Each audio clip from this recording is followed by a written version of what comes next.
The mines of Vrelian Prime were dark and cold. Do-Yun held the mining tool in his small hands, feeling the weight of it pull at his tired arms. He was 12 years old, too young to be working in these deep tunnels, too young to be so far from home.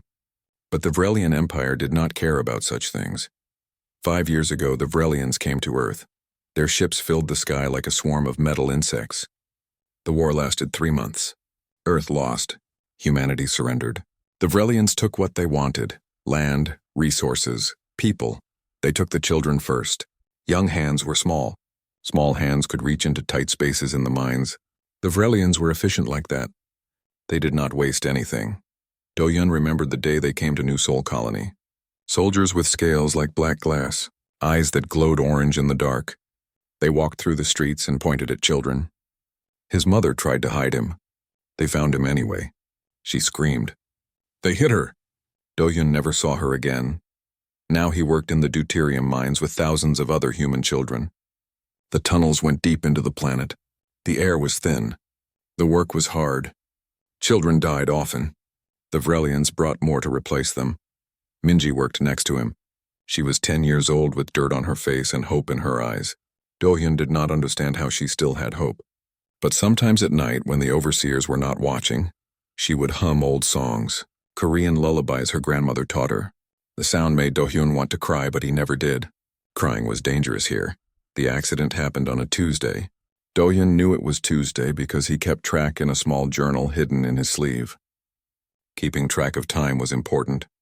It reminded him that days passed, that this would not last forever. Even if it felt like forever. The tunnel collapsed in Section 7. The Vrelians pushed the mining too fast. They did not care about safety. They cared about quotas. 147 children died in the collapse. Do-Hyun heard their screams through the rock. Then silence. After the collapse, the children were scared. They worked slower. Their hands shook. They thought about the friends who died. Commander Velk, the overseer, did not like this. He saw it as rebellion. Vrelians did not tolerate rebellion. Commander Velk sent a message to Emperor Thaxul. The Emperor ruled the Vrelian Empire from his throne of black stone. He had conquered 23 species. Humans were just the latest, just another weak race to serve the Empire. The Emperor's response came quickly. Make an example. Show the humans what happens when they defy us. Commander Velk smiled when he received the order. He enjoyed making examples, but the Emperor did not stop there. He decided to come personally. He wanted to watch. He brought his court with him, ministers and generals and advisors. They traveled across space to this mining colony to witness what happened to slaves who worked too slowly. Captain Jiwoo was there when they announced it. He used to be a soldier, a defense force officer before Earth fell. Now he was just another slave. The Vrelians broke him with torture and pain. They thought they destroyed his spirit, but Jiwoo still watched everything, still listened, still remembered. The selection took 3 days. Commander Velk walked through the mining camp with his soldiers. They pointed at children. Random children. It did not matter if they worked hard or not. It did not matter if they caused the slowdown. The Vrelians wanted everyone to be afraid. Do-Hyun was in the deep mines when the selection happened. When he came up at the end of his shift, Minji was gone. He asked the others. They looked away. They did not want to say. Finally, an older boy told him. Minji was selected. She was in the holding pens with thousands of others. Do-Hyun ran to the pens. The guards stopped him. He tried to push past them. They hit him with their weapons. He fell. Through the fence, he saw her. Minji stood with other children. She saw him too. She did not cry. She just smiled. A small, sad smile. Then they took her away. The executions began the next morning. The Emperor sat on a raised platform. His court stood around him. They recorded everything, broadcasted to every human settlement across occupied space. A lesson, a warning Captain Jiwoo was forced to watch. They made all the adult slaves watch. They wanted humans to see what defiance cost. The captain's face showed nothing. No emotion, no reaction, but inside something was burning. Something the Vrelians could not see. 5,731 children died over 3 days. The Vrelians counted carefully. They were precise. They documented everything. Efficiency was important to them. Even in murder, when it was over, the bodies were burned, the ashes scattered. The Emperor stood before the remaining humans and spoke. His voice was deep and cold. He said this was mercy. He could have killed them all. He said humans should be grateful. Grateful to serve. Grateful to live. Do-hyun stood in the crowd. He did not hear the words. His mind was empty.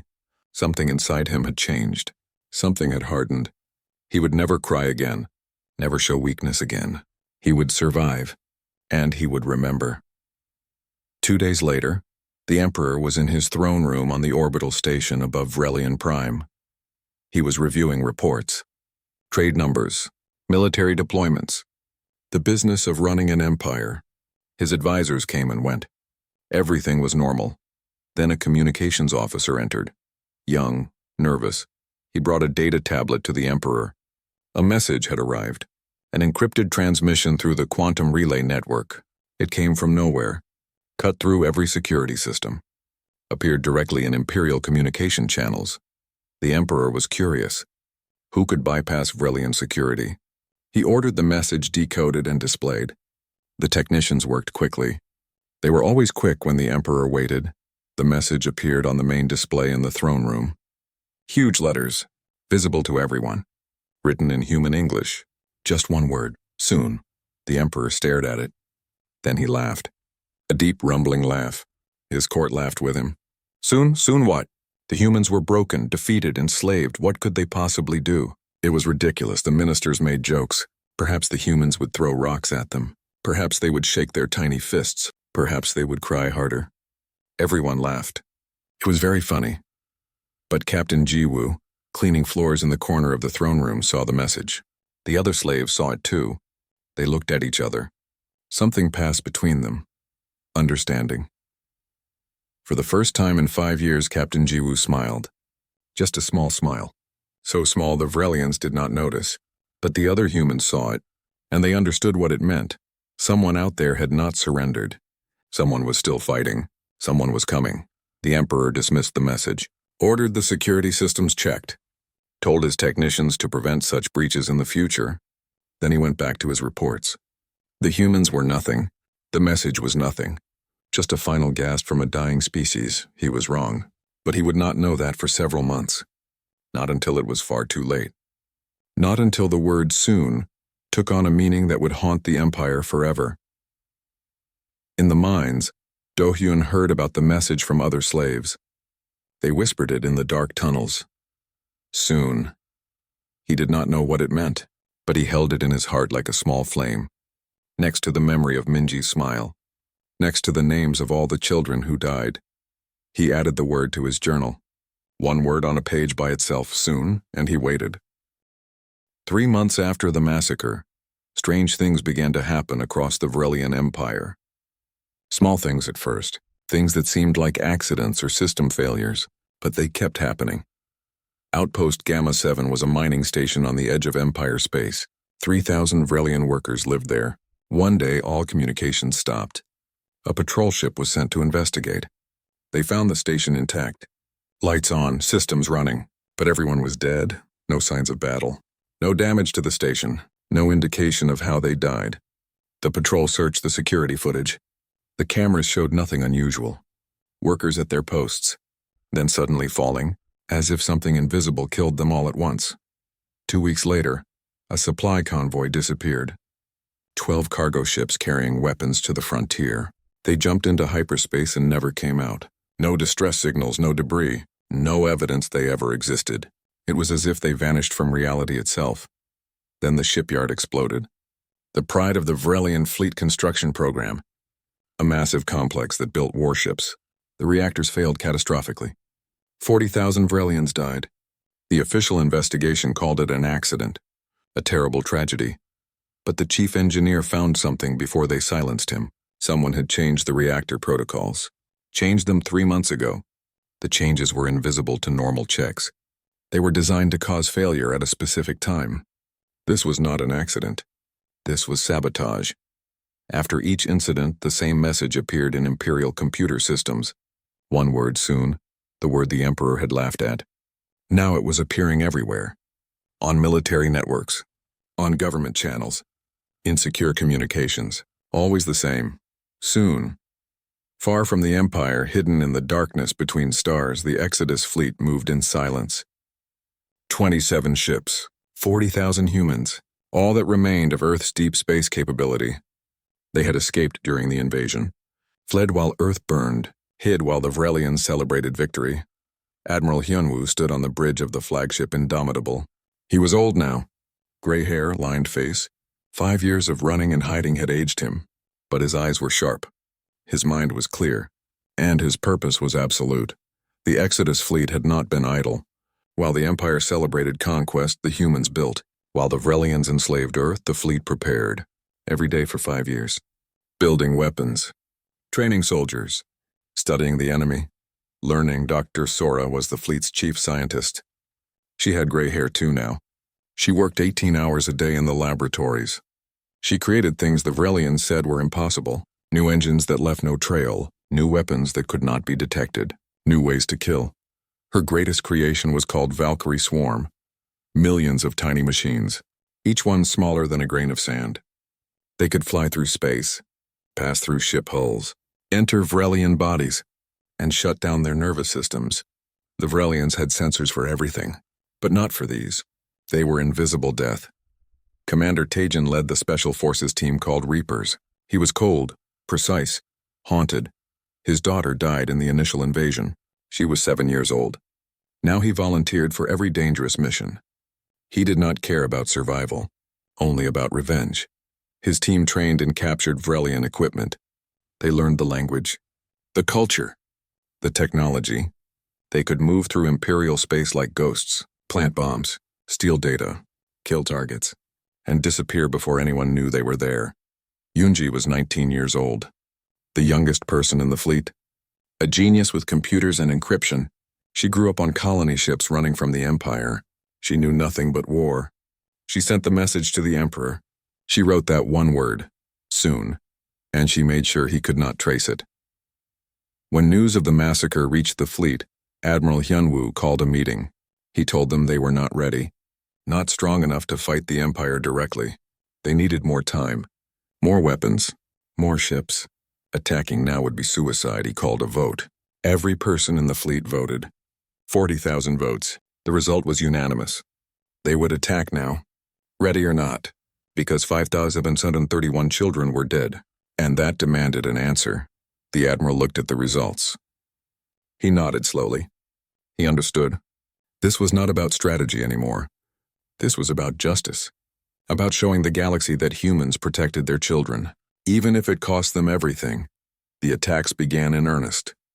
Not random anymore, systematic, calculated. The humans had intercepted every Vrelian transmission for 5 years. They knew patrol routes, supply schedules, defense weaknesses, everything. Commander Tajin's Reapers hit a fuel depot. They placed bombs in locations that would cause maximum destruction. The explosion was seen from 3 star systems away. 10,000 Vrelians died. The Empire sent investigators. They found nothing. No evidence. No clues.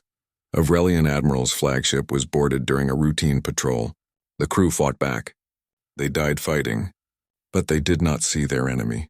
The Valkyrie swarms were too small, too fast. The admiral died in his command chair. His officers died at their posts. The ship drifted empty. A ghost ship.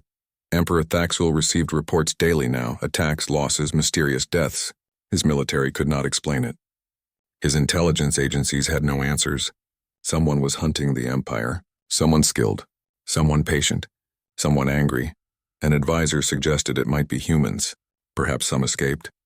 Perhaps they had been preparing. The Emperor dismissed this, impossible. Earth had no deep space capability. He watched their fleet burn personally. He saw their civilization fall. There were no humans out there. Just scared slaves. But Commander Velk, who had overseen the massacre, was not so sure. He remembered Captain Jiwoo's smile when the first message arrived. That slave knew something, understood something. Velk began to wonder if they had missed something important. The Emperor ordered all human slaves under increased security. Watch them. Monitor them.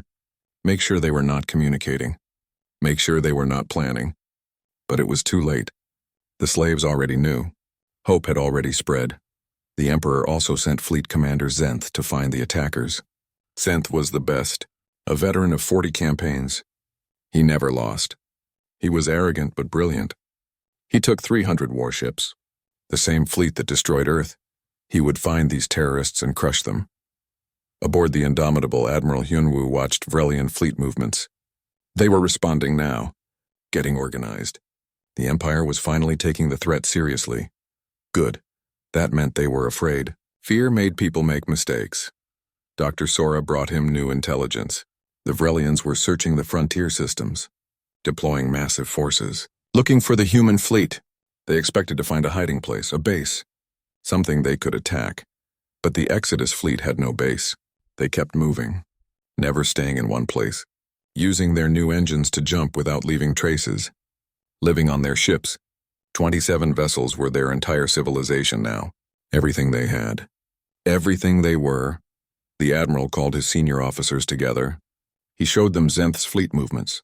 300 warships, 10 times what the humans had, each one more powerful than a human ship. The odds were impossible. Commander Tajin smiled. It was not a happy smile. It was the smile of a man who had nothing to lose. He said they should attack. Hit Zenth before he expected it. Use the one advantage they had. Surprised, Dr. Sora agreed. She had been working on a plan, a trap. It would require perfect timing, perfect execution, and a lot of luck. But it might work. It might let them destroy a significant portion of Zenth's fleet. The Admiral listened. Then he made his decision. They would proceed. Not because they would win, but because every Vrelian ship they destroyed was one less that could hunt them, one less that could threaten Earth, one less that could hurt human children. Yunji sent another message to the Empire. Not to the Emperor this time, to Fleet Commander Zenth. She made it look like it came from a human ship, made it look like a mistake, like someone accidentally transmitted their location. The coordinates led to the Kepler Abyss, a region of dense asteroids and radiation. Perfect for an ambush, the trap was set. The Exodus fleet moved into position. They shut down all systems, drifted like dead rocks among the asteroids, invisible, silent, waiting. They had been waiting 5 years. A few more days did not matter. Admiral Hyunwoo stood on his bridge in the darkness. His crew waited at their stations. No lights, no heat. Minimal life support. Uncomfortable but necessary. They all knew what was coming. Many would die. Maybe all would die. But they would make it hurt. They would make the Empire remember. And far away in the minds of Vrelian Prime, Do-hyun heard whispers of attacks, of Vrelian deaths, of fear spreading through the Empire. He did not know the details, but he knew one thing. Soon was becoming now. 71 hours after the Erebus device activated, Vrelian Prime was dying. Not from war, not from weapons, from its own sun. The star that gave life to this world for billions of years now poisoned it. The radiation levels climbed hour by hour. Soon it would be too late to leave. The evacuation was chaos. 12 billion people, 72 hours. Not enough ships. Not enough time. Families separated. Children lost. The orderly empire showed its true face: panic, selfishness, survival at any cost. The strong pushed aside the weak. The rich bought passage while the poor died waiting. Emperor Thaxul sat alone in his throne room. His advisors fled. His generals abandoned their posts to save families. His court scattered across the galaxy. The empire he built for 3 millennia crumbled in 3 days. He refused to leave, refused to show weakness, refused to admit defeat. Commander Velk entered. One of the last loyal officers. Your Majesty, we must evacuate. The radiation is increasing. Soon it will be lethal even inside the palace. We have a ship waiting. But we must go now. The Emperor did not move. I will not run from humans. I will not abandon this world. Let them have their revenge. Let them kill me. But I will not flee like a coward. This throne is mine. I will die on it if necessary. Velk tried again. Your Majesty, you miscalculated. These humans learned from us, adapted, turned our own arrogance against us. Every atrocity made them stronger. Every death made them more determined. We created the enemy that destroyed us. Then let history remember, the Emperor said. Let them know I did not surrender. Did not beg. Did not run. I am Emperor Thaxul the Conqueror. I faced them to the end. Before Velk could respond, the doors opened. Not guards, not soldiers. Human slaves. Captain Jiwoo led them. Behind him, Youngsik Doyun, 100 others who chose to stay. They held Vrelian weapons, taken from abandoned armories. They moved quietly, purposefully, like ghosts. The Emperor stared. Slaves in his throne room? Impossible. Velk reached for his weapon, but Jiwoo was faster. The old soldier moved with the skill he once had. Before torture, before breaking. That skill never truly left. Just waited. Velk fell. The humans surrounded the Emperor, not rushing, not frantic, patient. They had waited 5 years for this moment. Waited through pain and death and suffering. A few more minutes meant nothing. They moved like a tide, inevitable, unstoppable. Doyun stepped forward. He held a data pad. On it, names. 5,731 names. Every child killed in the massacre. He showed it to the Emperor. You killed them for a lesson. To teach us fear. To break us. But you taught us something else. You taught us hate. Captain Jiwoo spoke next. His voice was quiet. Calm. The fleet out there, they fight for justice. We fight for something simpler. Revenge. Personal revenge. For every child. Every parent. Every person you killed for your amusement. This is not about the Empire. This is about you. The Emperor tried to activate alarms. Call guards, escape. But Youngsik had disabled everything months ago. Communication systems. Security doors. Escape routes. His throne room was isolated. Cut off, a tomb. No one was coming. No one would save him. For the first time in his long life, Emperor Thaxul knew real fear. Not the fear of losing power. Not the fear of defeat. The fear of dying slowly, painfully. At the hands of those he considered beneath him. These were not warriors seeking glory. These were families seeking justice. And there was no mercy in their eyes. What happened next was not recorded. The humans who were there never spoke of details. Only that when the last evacuation ships left Vrelian Prime 3 hours later, the Emperor was not aboard. He stayed on his throne, as he said he would. But not by choice. The human slaves were evacuated by the Exodus fleet. 200,000 freed. Brought aboard ships. Treated as heroes. The reunion was tearful, joyous, painful, so many missing, so many dead. But the living embraced. Cried together. Grieved together. And finally, after 5 years, felt safe. Do-hyun met Admiral Hyunwoo on the Indomitable. The old admiral knelt before the boy. Eye to eye. We came as fast as we could.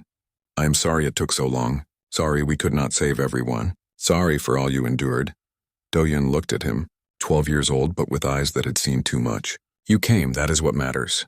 Minji would have been happy. Knowing someone was out there. Fighting for us. Fighting for all the children.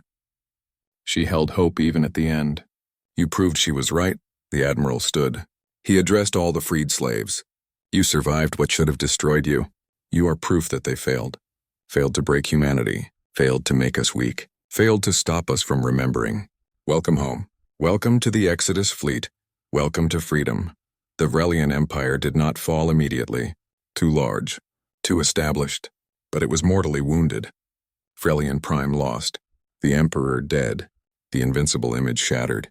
Other conquered species saw what happened. Saw that the mighty could fall. Rebellions began. 12 species declared independence within a year. The new Vrelian leadership were pragmatists. They survived because they were not on the homeworld, were not part of the old guard. They reached out to Admiral Hyunwoo, proposed a treaty, complete human independence, return of all slaves, war reparations, a formal apology for the massacres. The admiral considered carefully. His fleet could hurt the empire, but not destroy it. Not without millions more deaths. Human and otherwise, the cost would be terrible. He accepted the treaty, but with conditions. If any species calls for help against oppression, humanity will respond. The Erebus device remains secret, but its existence is known. Touch Earth again and suns will change, the Vrelians agreed. They had no choice. The treaty was signed. 5 years after Earth fell, humanity was free again, not by surrender, not by submission, by making the cost of enslaving them too high, by proving that some species should never be underestimated. The Exodus fleet returned to Earth.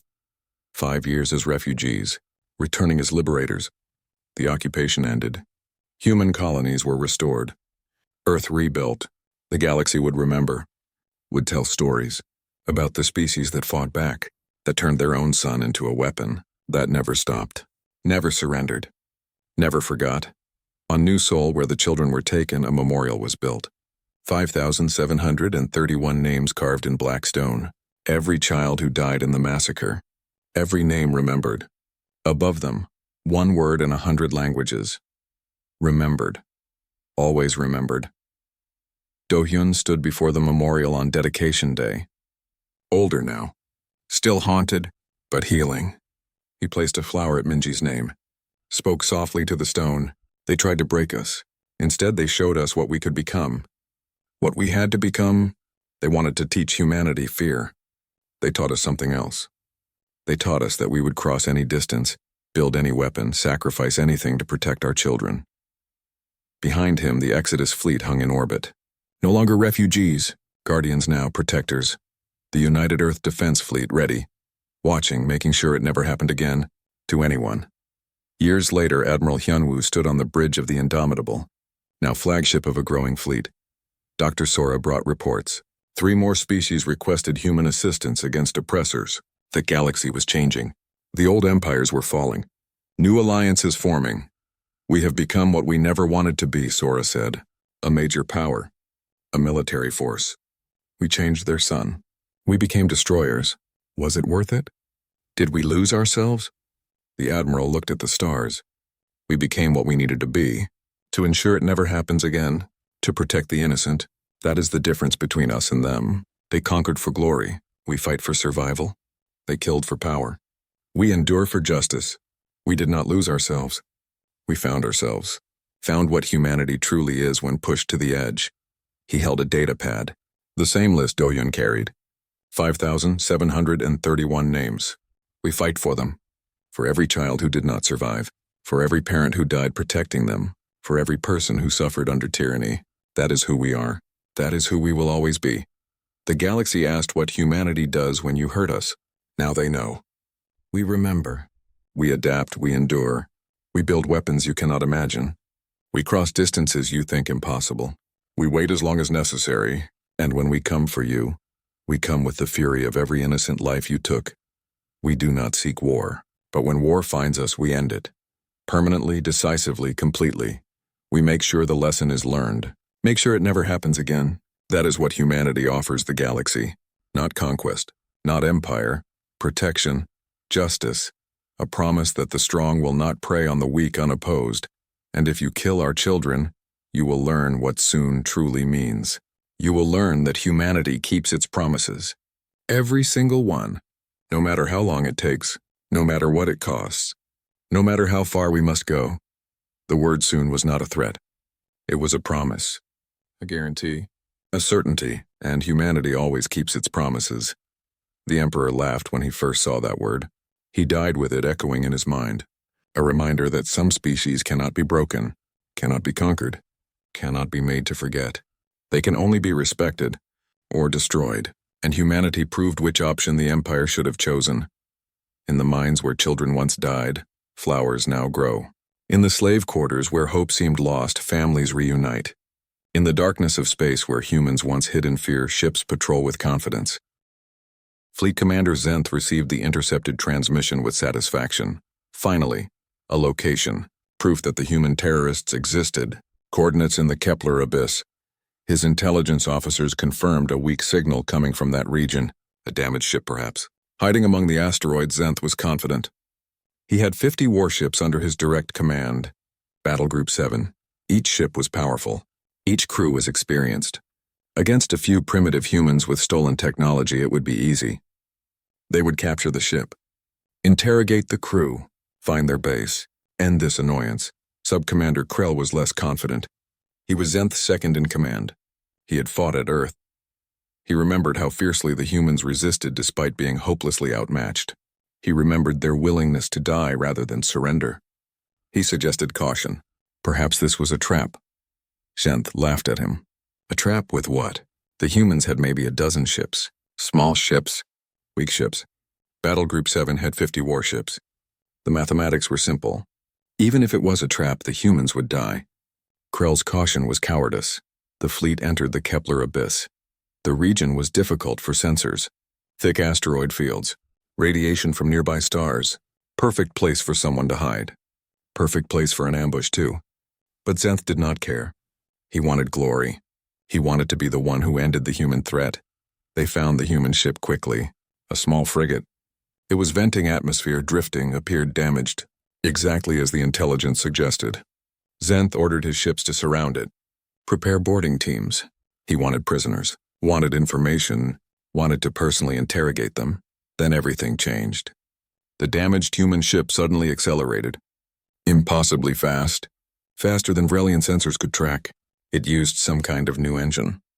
Something that bent space differently. It was there one moment. Gone the next. Not destroyed. Just gone.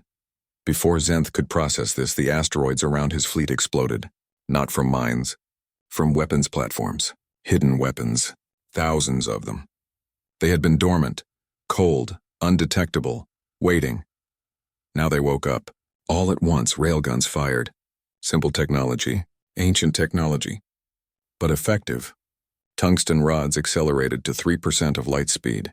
Vrelian shields were designed for energy weapons, lasers, plasma, not solid projectiles moving that fast. The shields did nothing. 12 Vrelian warships were crippled in the first 30 seconds. Hulls punctured, engines destroyed, crew exposed to vacuum. The survivors tried to respond.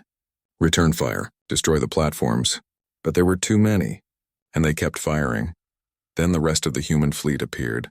27 ships dropped out of hyperspace around Battle Group 7. They had been here all along. Hiding among the asteroids. Systems off, cold and dark, invisible.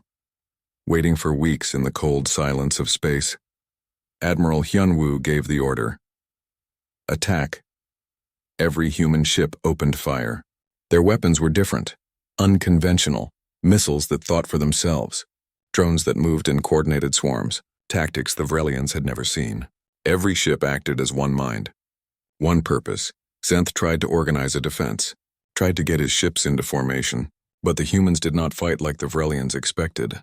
They did not follow standard tactics. They improvised, adapted, changed strategy moment by moment. Human missiles dodged point defense. They faked. They waited. They coordinated. Some sacrificed themselves to create openings. Others slipped through and struck home. Vrelian ships that had shields for energy weapons found missiles passing through and detonating inside. The Valkyrie swarms were released. Millions of tiny machines. Too small to see. Too small for sensors to detect. They drifted through space like invisible clouds. Found gaps in Vrelian hulls. Entered ships. Found crew members. And shut down their nervous systems. Vrelian ships went silent. One by one. Still intact. Still powered. But everyone inside was dead. Crew dropped at their stations. Officers fell in the corridors. The ships drifted. Ghost ships. Killed by an enemy they never saw. Zenth realized the truth. This was not a battle. This was an execution. The humans had planned everything. Studied Vrelian tactics for years. Learned their weaknesses. Built weapons specifically to exploit those weaknesses. This ambush was perfect. He gave the order to retreat. Those ships that could still move. Those crews that still lived, run, escape. He abandoned the crippled vessels.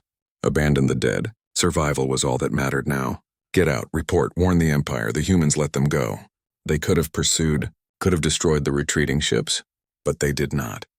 They wanted survivors. Wanted Zenth to return to the Emperor. Wanted him to tell what happened. Fear was a weapon too.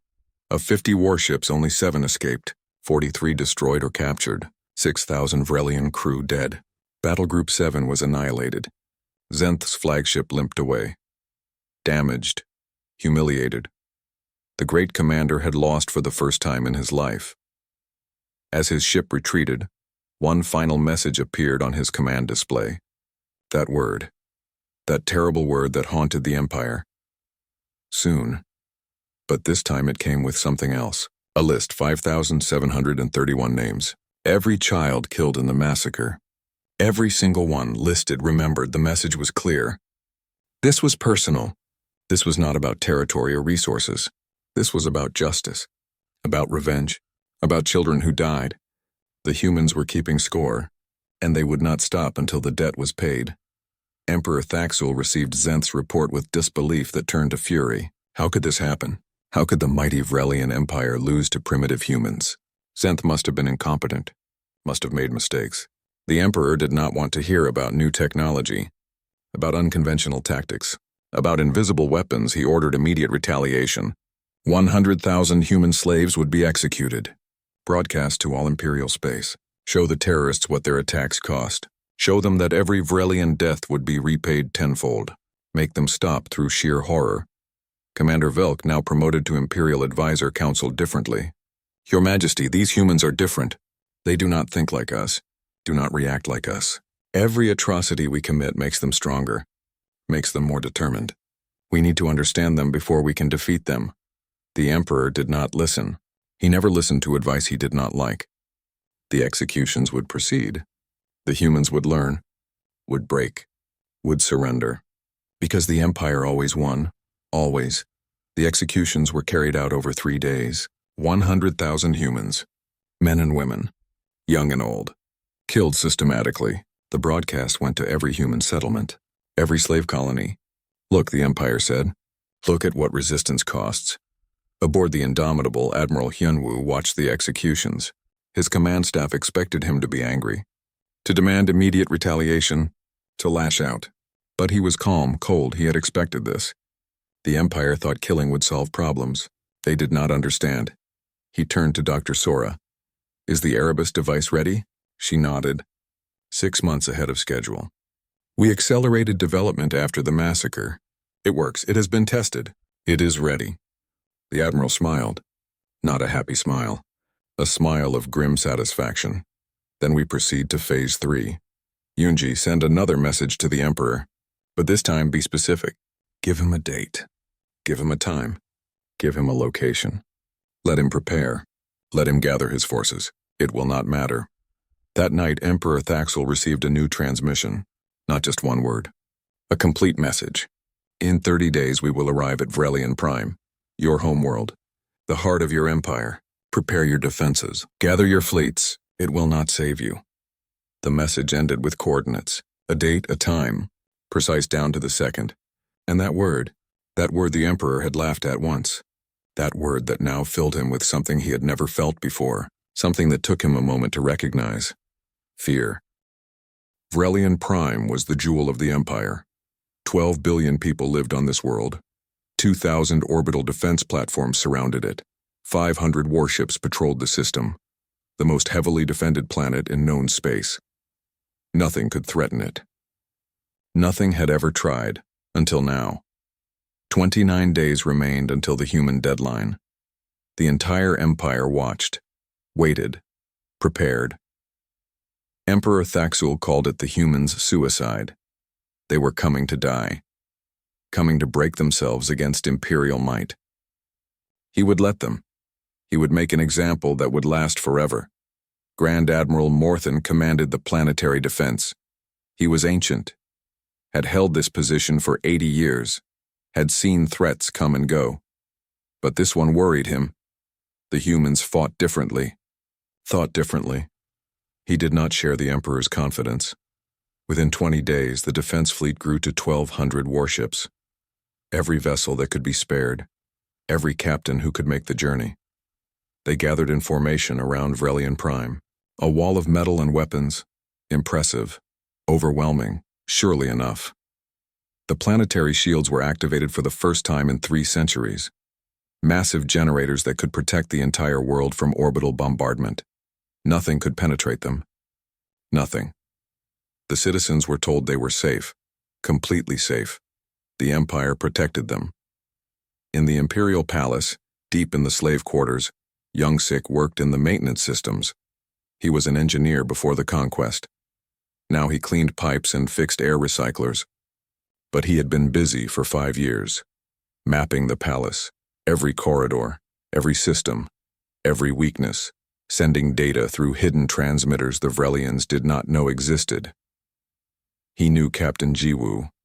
They whispered at night, shared information, built a network, hundreds of slaves connected, waiting, When the time came, they would be ready. They could not fight, could not escape, but they could help, could open doors, could disable systems, could die knowing they mattered. 10 days before the deadline, some in the Imperial Court began to wonder, was it a bluff? A psychological attack? The humans had not appeared. Long-range sensors showed nothing. Maybe they realized they could not win. Maybe they surrendered without fighting. Then 5 days before the deadline, something changed. A patrol on the system's edge detected a single human ship, small, alone, broadcasting a message on repeat. The ship made no attempt to flee, just drifted, waiting to be found. The message was from a young woman, Yunji. She spoke perfect Vrelian. This is a warning to all civilians on Vrelian Prime. Evacuate immediately. In 120 hours, this world will become uninhabitable for your species. We do not want to kill billions. We want justice for 5,931 children. The Emperor and his command are our targets. Everyone else should leave. The Emperor ordered the message suppressed, blocked. No civilian would hear it. This was propaganda, a trick to cause panic. No evacuation. The humans wanted chaos, wanted fear. He would not give it to them. Anyone caught trying to leave would be arrested. Vrelian Prime would not run from threats, but the slaves heard it. Through their network, through secret channels, the message spread. The Exodus fleet was coming, not to conquer, not to enslave, for justice, for the children. Captain Jiwoo shared the message with others. For the first time in 5 years, he felt something other than pain. He felt hope. The problem was that the slaves could not evacuate either. They were watched too closely, monitored, confined. Whatever happened would happen with them still here. Some were afraid, some were resigned, some, like Do-hyun, did not care. If the end came to Vrelian Prime, he would welcome it. Better to die free than live in chains. The deadline arrived. Every Vrelian eye watched the sky. Every sensor scanned space. Every weapon stood ready. The Emperor sat on his command throne in orbit, suspended above the planet, surrounded by his fleet, waiting. Where were the humans?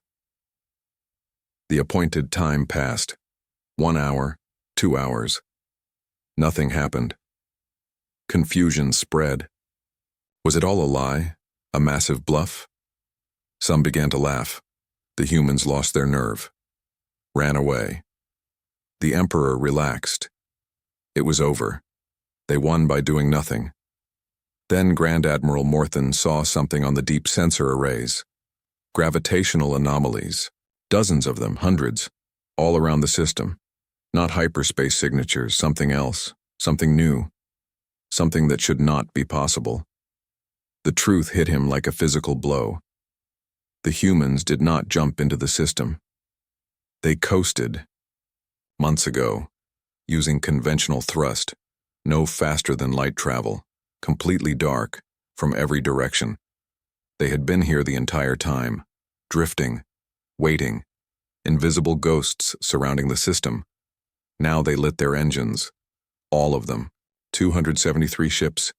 Not the 27 reported, everything, the entire Exodus fleet, every vessel they built. Colony ships converted to carriers, freighters hiding weapon systems, everything humanity had left, and they brought it here, holding nothing back. At the center of the formation was something massive, larger than any human vessel should be, bristling with equipment, surrounded by shields and escort ships, the Erebus device. The weapon nobody understood, the thing that would make Vrelian Prime uninhabitable. But how? Admiral Hyunwoo's voice broadcast on all frequencies. Emperor Thaxul, you killed 5,731 children. You thought us broken. You were wrong. Surrender now. Submit to justice. We will show mercy to your people. Refuse, and witness what humanity does to those who murder our young. You have 1 hour to decide. The Emperor's response was immediate. Laughter. Even now, outnumbered 4-1, his forces were more powerful. Each Vrelian warship, outgunned 3 human vessels. The mathematics were clear. The humans came here to die. He would grant their wish. All ships, attack, destroy them all.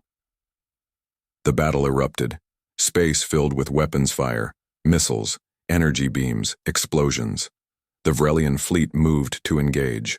Their formation was perfect. Their discipline, absolute. They expected to crush the humans through superior firepower. Expected victory. But the humans fought differently. They did not try to win the space battle.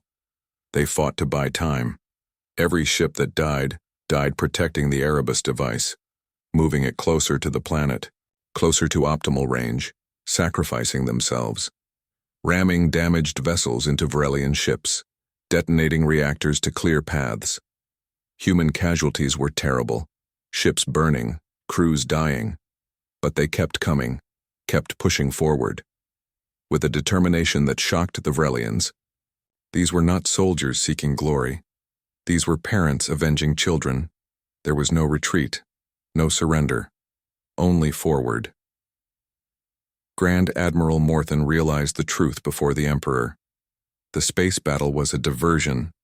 Everything was about that massive construct. The Erebus device. Whatever it did, that was the real weapon. He ordered all fire concentrated on it. Destroy it before it could be used. But the human fleet formed a wall. Every shot at the device had to go through them first, and they were willing to die. Ship after ship intercepted fire meant for the Erebus. Crew after crew sacrificed themselves. The device kept moving, kept advancing, getting closer. Commander Tajin's Reapers launched in small craft, boarding pods. They hit orbital platforms, spread Valkyrie swarms, sabotaged defenses, created chaos. Every platform they disabled was one less weapon firing at the Exodus fleet. Tajin did not expect to survive, did not care. His daughter was avenged with every Vrelian death. 40 minutes. Into the battle, the Erebus device reached position. Dr. Sora, aboard the massive construct, began the activation sequence. The device did not fire, did not shoot. It just hummed. A deep vibration that human crews could feel through their ships. Then it released. Nothing visible happened. No beam. No explosion. No obvious effect. The Vrelians thought it failed, malfunctioned. The Emperor began to laugh again. Then Grand Admiral Morthen looked at the stellar readouts. At the sun. At the star Vrelian Prime orbited. And his blood went cold. Dr. Sora broadcast her explanation. The Erebus device is not a weapon. It is a stellar engineering tool. For the last 40 minutes, it has been injecting exotic matter into your sun through quantum tunneling. The process is irreversible. In 72 hours, your star will undergo a spectral shift. Ultraviolet and gamma radiation will increase 4,000%. Lethal to Vrelians, harmless to humans. Your planet will be uninhabitable for approximately 50 years. You have 72 hours to evacuate 12 billion people. We told you to leave. You did not listen. Now you have no choice. Panic. Absolute panic. The Vrelian fleet broke formation. Crews abandoned posts. Everyone tried to reach the planet, to save families, to get loved ones off-world. The battle ended not because the humans won militarily, but because the Vrelians stopped fighting. Survival became more important than victory. The human fleet withdrew. They did not press the attack, did not destroy fleeing ships, just pulled back, watching, waiting. Admiral Hyunwoo broadcast one final message. We could kill you all now. We will not. We are not you. But understand this. Every world in your empire is vulnerable. We can reach any star. We can do this anywhere. The age of the Vrelian Empire ends today. For 5,131 children, justice has come. Your throne is ashes. Your homeworld is lost. Learn from this, or we will visit every planet you hold. Below on Vrelian Prime, the evacuation began. Chaos, fear, billions trying to leave. Not enough ships, not enough time.